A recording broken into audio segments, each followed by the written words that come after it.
dead battery isn't just inconvenient, it's often the first warning sign of a bigger electrical problem. I've seen people replace their battery 2, 3, even 4 times in 1 year, and still end up stranded. Then suddenly, starter failure, alternator damage, even electrical system repairs costing $1,000 or more. And it all started with a battery that just kept dying. Here's the truth. A battery doesn't die randomly. Something is draining it or preventing it from charging. By the end of this video, you'll know exactly why your battery keeps dying, which causes are harmless, and which ones silently damage your entire electrical system.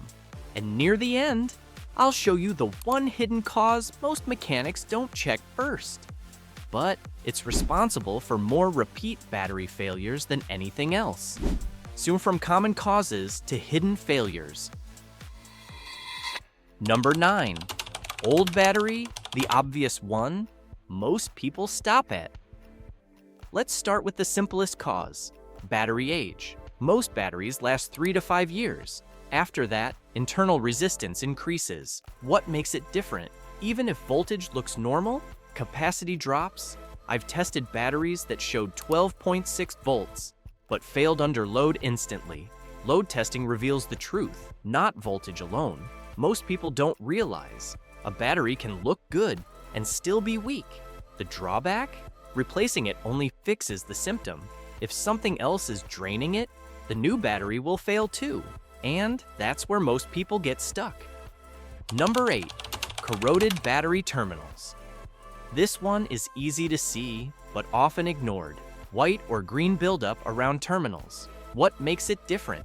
Corrosion increases resistance. That affects both charging and starting. I've seen vehicles with perfectly good batteries fail to start because current couldn't flow properly. Voltage drop testing often shows significant loss across corroded terminals. Most people don't realize even small resistance changes can affect high current systems. The drawback? Cleaning helps, but doesn't fix underlying electrical issues. And the next cause is where the problem becomes invisible. Number 7. Short trips, the silent battery killer. This is one of the most common causes today. Driving short distances, engine starts, battery drains slightly, then the engine shuts off before full recharge. What makes it different? The alternator needs time to recharge the battery. Short trips don't provide enough time. I've seen batteries repeatedly discharge to 80 to 90%, never reaching full charge. Over time, sulfation builds up on battery plates. Battery capacity drops permanently. Most people don't realize modern cars use more power during startup than older cars. That means more recharge is required. The drawback? This habit slowly kills even new batteries. And the next cause makes it worse. Number 6. Leaving electronics on, even when you think they're off. Interior lights, dash cams, chargers, seems harmless. What makes it different? Modern vehicles never fully sleep instantly. Some systems stay active for minutes, even hours. I've measured parasitic draw in vehicles, higher than expected due to accessories. Battery drain tests often reveal small but continuous current flow. Most people don't realize even a small draw over time adds up, especially overnight. The drawback? You don't notice it until the battery is already weak. Number 5. Weak alternator output. Now we move into charging system problems. The alternator doesn't just charge the battery, it maintains system voltage. What makes it different? A weak alternator may still function, but not fully charge the battery. I've tested alternators producing 13.2 volts instead of 14.2. That's enough to run the car, but not enough to fully charge the battery. Battery slowly drains over days. Most people don't realize you can drive daily and still have a dying battery. The drawback? Symptoms appear slowly until one day the car won't start. Number 4. Parasitic drain, the overnight battery killer. This is where most repeat battery failures come from. The car is off, Everything looks normal, but the battery keeps dying overnight.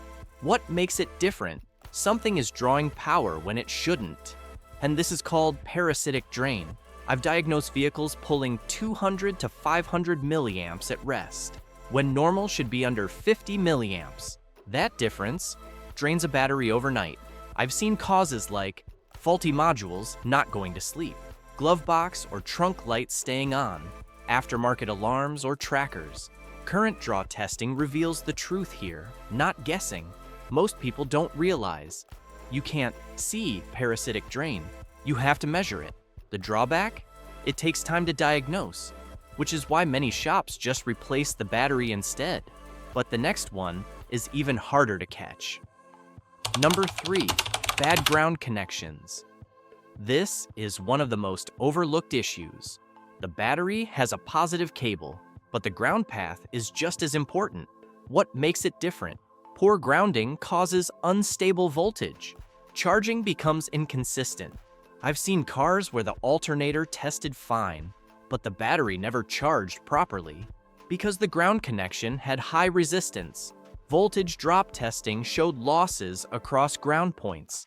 Most people don't realize electricity needs a complete circuit, not just power, but return path. The drawback? Ground issues can cause random symptoms, not just battery problems. And the next cause can destroy a battery much faster than most expect. Number 2, voltage regulator failure. This is where things get serious. The voltage regulator controls charging voltage. If it fails, charging becomes unstable. What makes it different? You can get overcharging, 15 plus volts. Undercharging, less than 13 volts. I've tested vehicles with overcharging issues and found batteries boiling internally. Electrolyte loss, plate damage. Oil analysis doesn't apply here, but electrical testing shows voltage spikes clearly. Most people don't realize overcharging is just as damaging as undercharging. The drawback? You may not notice until the battery fails repeatedly. And now, we reach the cause that confuses even experienced drivers. Number 1, intermittent electrical faults. The hidden drain.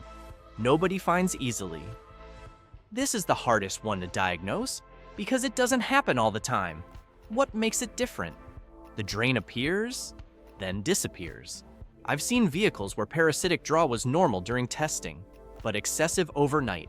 Causes included modules waking up randomly, wiring faults, software glitches. I've spent hours tracing these issues, only to find a control module waking up every 30 minutes, draining the battery slowly.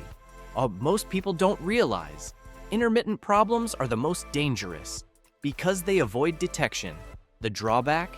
Diagnosis takes time and patience, which is why many people replace parts instead of fixing the root cause. Final surprise, the battery was never the problem. Here's what most people don't expect. In many of the repeat failure cases I've seen, the battery was fine, the alternator was fine, even parasitic draw was within spec, and yet the battery kept dying. So what was the real cause? The hidden cause, incomplete charging cycles over time. This is the one almost nobody checks properly. Not a fault, not a broken part, just a pattern. What makes it different? The battery is never fully recharged, day after day. I've tested vehicles where the battery state of charge stayed around 70 to 80% for weeks. That sounds okay, but it's not, because lead-acid batteries are designed to stay near full charge. When they don't, sulfation begins. What actually happens inside the battery? Sulfation is the buildup of lead sulfate crystals on battery plates. At first, it's reversible, but over time, it hardens and reduces capacity permanently.